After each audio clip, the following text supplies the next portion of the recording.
Friends, welcome to my YouTube channel cooking journey with ફ્લેવરમાં હું મેઘા પંચાલ આપનું સ્વાગત કરું છું। તો આજે આપણે બનાવીશું મેથીની ભાજીના ભજીયા। તો ચાલો બનાવવાની શરૂઆત કરીએ।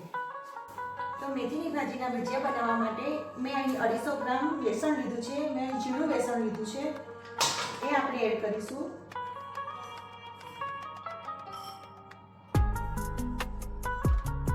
ત્યારબાદ મેં અડધી ચમચી અજમો લીધો છે।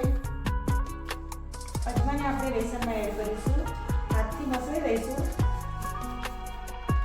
ત્યારબાદ સ્વાદ અનુસાર મીઠું એડ કરીશું અને અહીં મેં 5 થી 6 લીલા મરચાંની ઝીણા કતરી લીધા છે, એ એડ કરીશું અને મિક્સ કરી લઈશું। ત્યારબાદ આપણે જરૂરિયાત પ્રમાણે પાણી એડ કરતા જઈને બેસનનો ગોળ બનાવી લઈશું। મેં અહીં ગોળ તૈયાર કરી લીધો છે। ત્યારબાદ મેં અહીં 200 ગ્રામ મેથીની ભાજીને ધોઈ અને ઝીણી સમારી લીધી છે, એ આપણે એડ કરીશું। અહીં મેં મેથીની ભાજીનું પ્રમાણ વધારે રાખ્યું છે, જેથી ભજીયા આપણા એકદમ સોફ્ટ બને।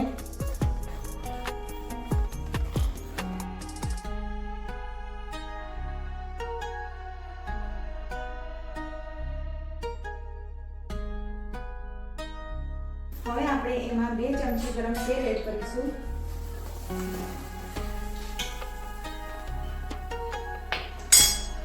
અને મિક્સ કરી લઈશું। અહીં મેં ગરમ તેલનો ઉપયોગ કર્યો છે, મેં અહીં ખાવાના સોડાનો ઉપયોગ કર્યો નથી। ગરમ તેલ એડ કરવાથી ભજીયા આપણા પોચા બનશે। ભજીયા માટે મેં તેલ ગરમ મૂકી દીધું છે। હવે આપણે આના મીડિયમ સાઈઝના ભજીયા બનાવી લઈશું। અહીં ભજીયા બનાવવામાં મેં લાલ મરચાંનો ઉપયોગ કર્યો નથી, મેં લીલા મરચાંને જ કતરીને નાખ્યા છે।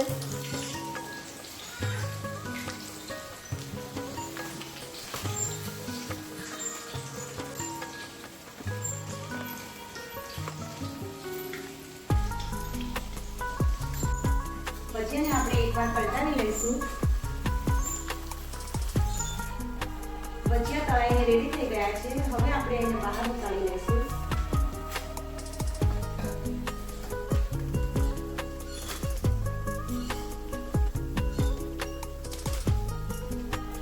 એ જ રીતે હવે આપણે બીજી બેચ તૈયાર કરી લઈશું।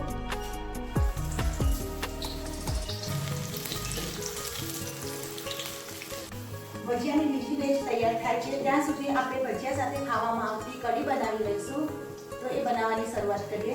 એ બનાવવા માટે મેં અહીં 1 વાટકી બેસન લીધું છે, એમાં આપણે થોડું પાણી એડ કરીશું,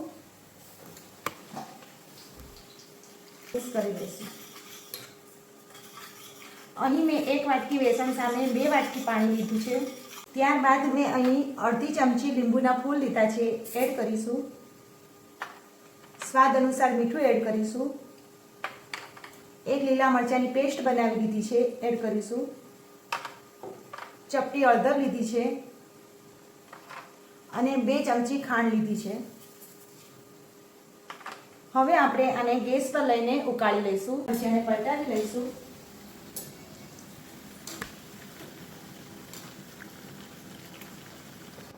કઢીના 2 થી 3 ઉકાળ આવી ગયા છે। જે આપણે ચટણી માટે જોઈ હતી એવી કઢી બનીને તૈયાર થઈ ગઈ છે। હવે આપણે એનો વઘાર કરી લઈશું। મેં અહીં 1 ચમચી તેલ લીધું છે, તેલને આપણે ગરમ કરી લઈશું। તેલ ગરમ થઈ ગયું છે। હવે આપણે આમાં અડધી ચમચી રાઈ એડ કરીશું।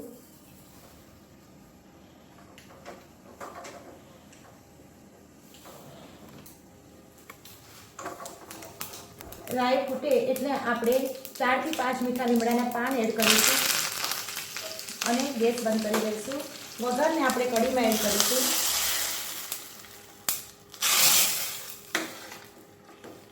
ભજીયા માટેની કઢી અને ચટણી બનીને તૈયાર છે। તો હવે આપણે આને સર્વ કરી લઈશું।